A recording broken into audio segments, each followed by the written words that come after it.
নিমন্ত্রিত লোকেরা নিমন্ত্রিত দাঁড়া মুকুট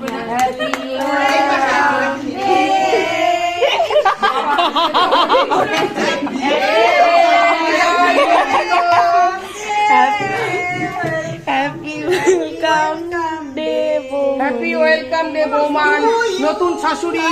ওয়েলকাম নতুন শাশুড়ি ওয়েলকাম নতুন শাশুড়ি ওয়েলকাম এটা ভালো হয়েছে এটার কি হবে হ্যাপি বার্থডে এমন না কি হ্যাপি নিমন্ত্রিত লোকেরা